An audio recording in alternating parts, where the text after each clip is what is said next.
난 이 건물을 갖고 있지. 벽돌 한 개지만. 난 이 주유소도 하나 갖고 있지. 요만큼이지만. 이 모든 게 다 가능한 이유는 리츠가 있기 때문이지. 이렇게 생긴 건데요.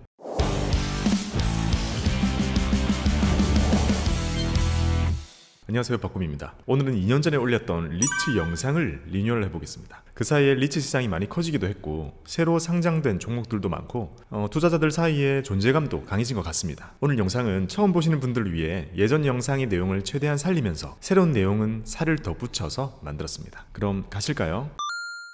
리츠란 REITS입니다. S는 꼭 소문자로 적습니다. 리얼 이스테이트 인베스트먼트 트러스트의 약자입니다. 우리말로는 부동산 투자 신탁이라는 의미죠. 리츠는요, 수천 수만 명의 돈을 투자금으로 받아서 부동산을 사고 거기에서 나오는 월세 임대료를 투자자들에게 다시 나눠주는 일을 하는 회사를 말합니다. 그림으로 설명을 드릴게요. 만약 우리 집 옆에 있는 아주 맛있는 떡볶이 가게가 매물로 나왔다고 생각을 해볼게요. 이게 1억에 나온 겁니다. 1억을 가지고 있으면 살 수 있는데요, 1억을 내고 떡볶이 가게를 사면 우리가 얻을 수 있는 수익률이 대충 5% 정도, 이렇게 기대할 수 있는 떡볶이 가게가 나왔는데요, 중요한 거는 1억이 없죠. 1억이 없어가지고 너무 사고 싶은 나머지 친구들을 10명을 모읍니다. 각자 다 1,000만 원씩 가지고 모이는 거예요. 그런 다음에 이 떡볶이 가게를 삽니다. 그리고 이 떡볶이 가게를 잘 돌려가지고요, 여기서 나오는 5%의 수익을 10명이서 나누어 갖게 되겠죠.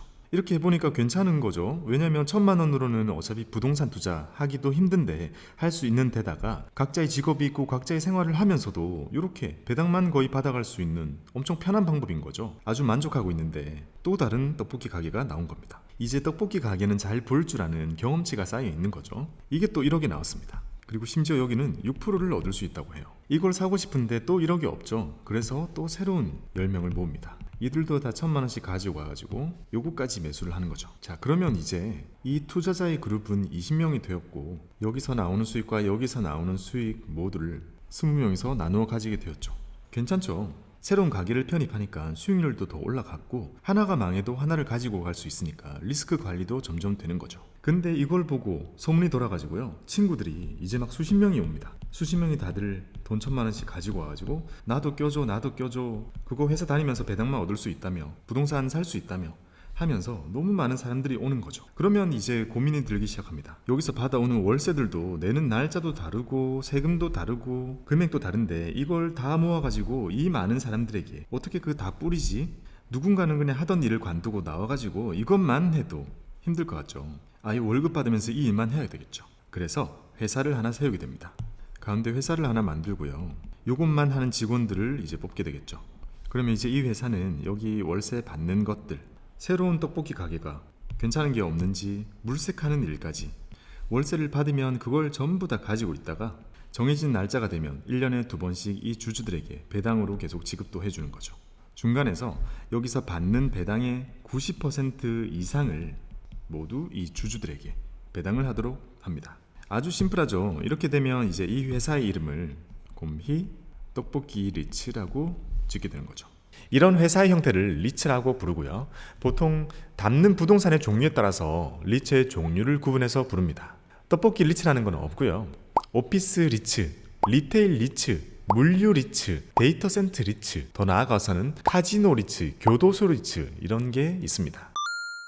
이 리츠라는 것 자체는 이미 미국에서는 오래전부터 자리를 잡은 시장이고요, 지금은 미국에선 1,500조 원에 달하는 엄청난 시장입니다. 우리가 미국 여행을 하면서 바라보는 정말 많은 예쁜 건물들 중에서 상당수는 바로 이 리츠 소유로 되어 있는 것이 미국입니다. 우리나라에서도 최근 몇 년 전부터 리츠 시장이 급성장하고 있고요, 이 그림을 보시면 얼마나 성장하고 있는지 감이 오죠. 지금은 리츠 회사 수가 300개가 넘고요, 시장 규모는 68조 원이나 됩니다. 정말 빠르게 성장하고 있는 시장 중에 하나죠. 근데 이렇게 300개나 넘는 리츠를 아쉽게도 우리가 다 볼 수는 없습니다. 그 이유는요, 리츠가 만들어질 때 이걸 잘 아는 기관 투자자 몇 명끼리만 모여가지고 속닥속닥 해서 만들면 이게 사모리츠, 아예 대중을 대상으로 이런 리츠가 있습니다, 리츠라는 건 뭡니다, 이렇게 해서 투자를 받으면 공모리츠라고 합니다. 이 중에 이 공모리츠 중에서 주식시장에 상장까지 하면 공모상장리츠라고 부릅니다. 그러니까 그러니까 우리가 현실적으로 접근할 수 있는, 우리가 매수할 수 있는 바로 이 공모 상장 리츠가 몇 개 안 되는 거죠. 지금은 2021년 10월이고요. 지금 우리가 살 수 있는 공모 상장 리츠는 총 14개입니다.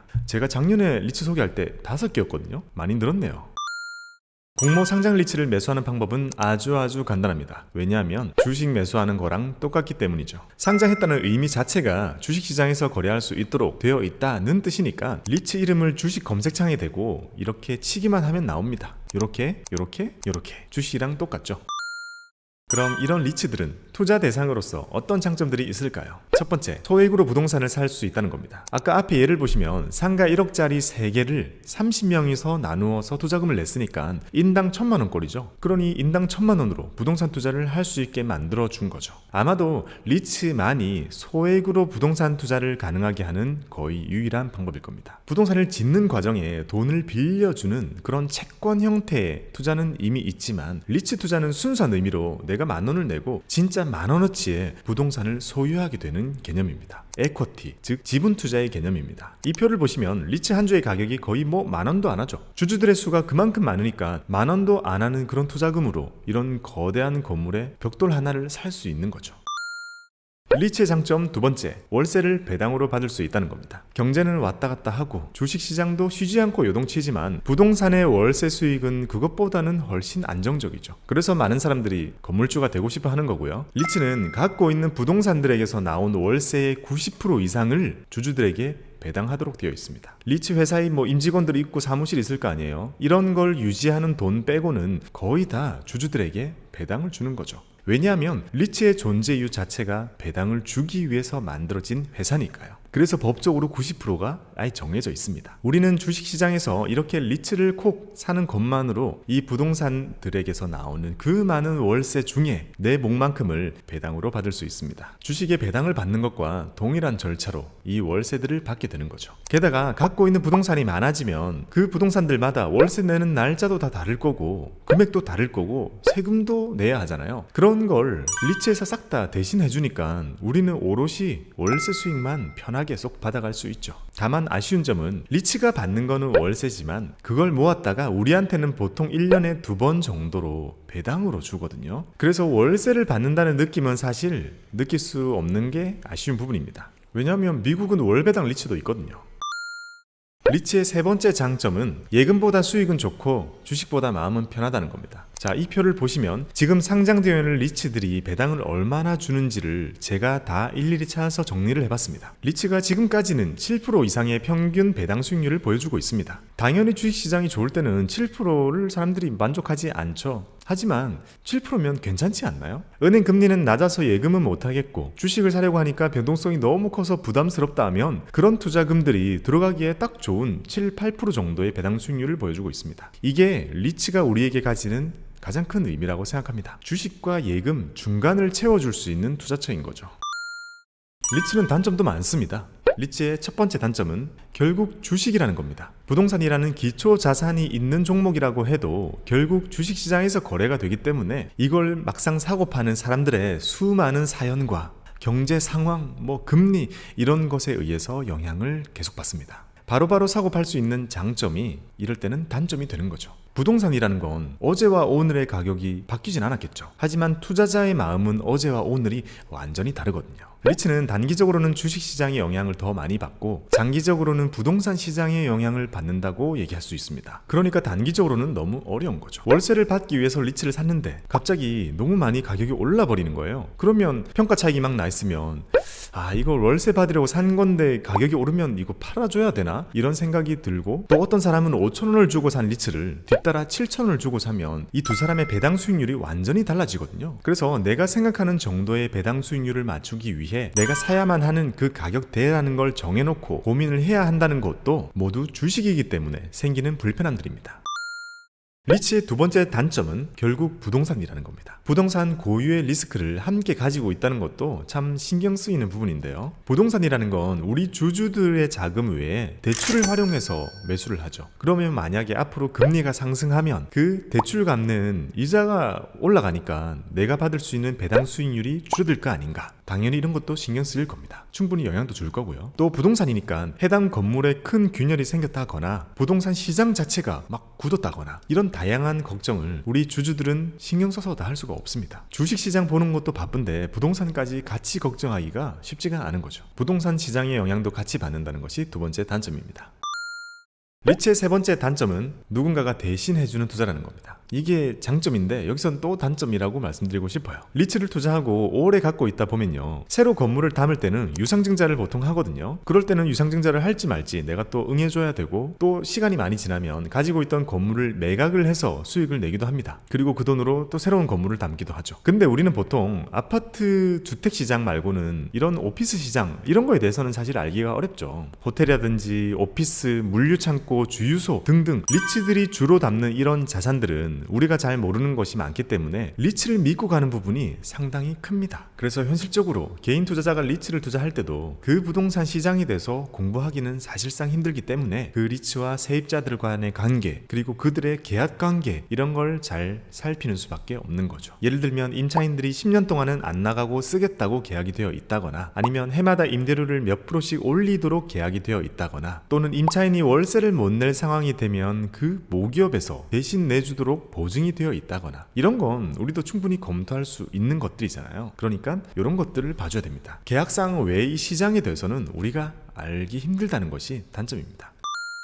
그럼 이런 장점과 단점을 가진 리츠를 우리는 어떻게 활용하면 좋을까요? 지극히 저의 개인적인 생각을 정리해봤습니다. 자, 첫 번째, ISA 계좌에서 계속 사모은다. 리츠는 그 자체 가격은 진짜 안 올라요. 별로 안 올라요. 매매 차익이 크진 않습니다. 여러분들이 리츠 매수를 고려할 때도 진짜 배당 수익률을 가장 중요하게 생각하셔야 해요. 리츠는 부동산을 품고 있는 거기 때문에 부동산 가치가 오르지 않는다면 이 주식의 가치가 몇 배씩 오를 수는 없습니다. 그래서 배당이 가장 중요한 건데요. 배당 수익률이 상당히 높아서 배당도 많이 나오는데 이걸 받을 때마다 우리는 15.4%의 배당 소득세를 매번 내야 되죠. 리츠의 주 수익인데 거기에 세금이 그대로 붙죠. 근데 이걸 ISA에서 하면 그걸 그대로 세제택을 받게 됩니다. ISA와 궁합이 좋다는 의미죠. 더 이상 설명을 안 드려도 될 것 같습니다. ISA에 대해서 공부가 필요하시다면 이 영상을 봐주세요. 두 번째 활용법, 자산 배분에서 배당 자산의 역할을 시키는 겁니다. 일반적인 자산 배분에는 배당 자산의 비중이 없지만 저는 강연을 다니거나 책을 통해서 자산 배분을 말씀드릴 때 항상 배당 자산의 비중을 따로 정해서 일정하게 가지고 가자고 말씀을 드립니다. 그 배당 자산의 역할로서 기존에는 고배당주를 많이 활용했다면 앞으로는 더 많은 리츠들이 상장해 주면 그걸 담는 것이 좋은 방법이 될 것 같습니다. 웬만한 고배당주들보다 배당을 많이 주잖아요. 그러니까 나의 포트폴리오의 일부분을 배당 자산을 두둑하게 채워두고 여기서 나오는 그런 많은 배당들을 내가 사고 싶은 좀 더 공격적이고 적극적인 주식을 사는 곳에 활용한다면 복리 효과도 극대화시킬 수 있겠죠. 배당 자산들은요, 시장이 하락할 때도 방어를 잘 하는 편이고요. 만약에 그 자체에 마이너스가 생긴 시점에도 그래도 이걸 몇 년 가지고 있으면 지금 마이너스 부분은 메꿔지는구나, 이런 생각이 들기 때문에 요만큼이라도 든든한 구석이 생기기 마련이죠. 활용법 세 번째, 배당이 들어오는 시점을 분산하는 겁니다. 여러 리츠들의 배당 지급 시기가 다 다릅니다. 대부분은 1년에 2번 주는 건 동일한데요. 그게 주는 월이 다르거든요. 그래서 그걸 다 체크해보면 이렇게 나오거든요. 그러면 내가 여러 개를 잘 분산해서 가지고 있으면 그래도 한두 달 빼고는 항상 배당이 나오는 월로 만들 수 있다는 겁니다. 진짜 월세로 만드는 거죠. 리츠가 월세를 안 주는 걸 내가 월세로 만들어버리는 거죠. 아주 주기적인 현금 흐름이 필요한 사람들이 있거든요. 그런 분들에게 이런 게 유용한 팁이 될 수 있겠죠.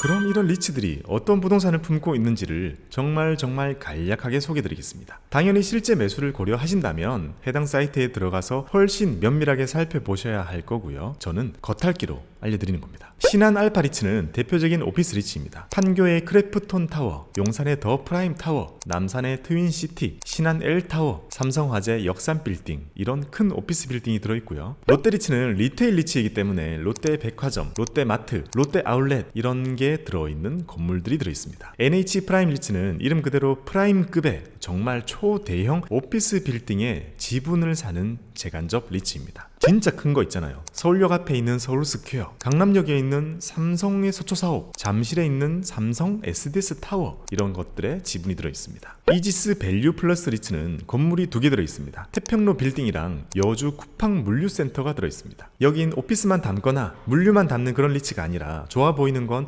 알아서 담는 그런 거 같네요. 성격이 전혀 다른 게 들어있는 거 보면요. 미래셋 맵스 제1호 리츠는 바로 요 건물이 들어있습니다. 수원시 광교에 있는 센트럴 푸르지오시티 상업 건물이라고 하네요. GS 리테일이 임차인으로 들어가 있고요. 2035년까지 책임 임차되어 있다고 하니까요. 든든하죠. 이 건물에는 롯데 아울렛과 롯데 시네마가 운영되고 있습니다. 이지스 레지던스 리츠는 이름 그대로 주택 리츠입니다. 이 속에는 더샵 부평, 홍대 코리빙 복합시설, 디어스 명동 이런 주거 관련 부동산들이 들어있습니다. JR 글로벌 리츠는 좀 특이해요. 이거 정말 특이한 것 같아요. 빌딩이 하나 들어있는데요. 이게 외국에 있는 벨기에에 있는 빌딩이 들어있어요. 그리고 그 건물 안에는 임차인이 벨기에 연방정부입니다. 정부가 2034년까지 못 나가는 걸로 임차 계약이 되어 있더라고요. 특이하죠? 포람코 에너지 플러스 리츠, 요것도 정말 특이해요. 주유소 리츠인데요. 전국에 있는 주유소 187개를 담고 있습니다. 우리가 리츠를 사는 걸로 주유소 사장님도 되어볼 수 있는 거죠. 만약 주주가 된다면 여기 있는 주유소들만 골라다니면서 그래, 내가 내 회사를 위해서 조금 보탬이 되었어, 이런 보람을 느껴볼 수도 있겠네요.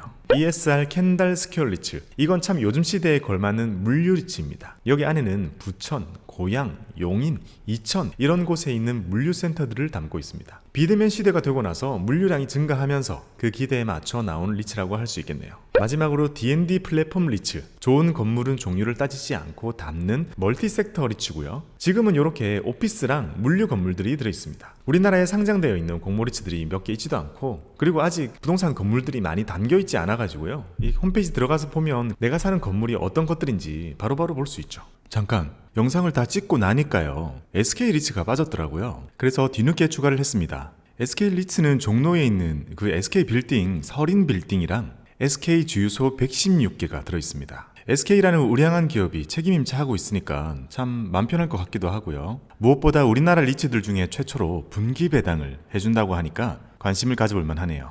이로써 우리가 살 수 있는 공모 상장 리츠는 총 15개입니다. 지금까지 리츠에 대한 많은 걸 알아봤습니다. 주식을 사면서 좋은 기업들의 동업자가 되는 것도 중요하지만 리츠를 사면서 건물주가 되어보는 것도 좋은 경험일 것 같습니다. 주주이자 건물주이기도 한 여러분들의 성투를 기원합니다. 감사합니다.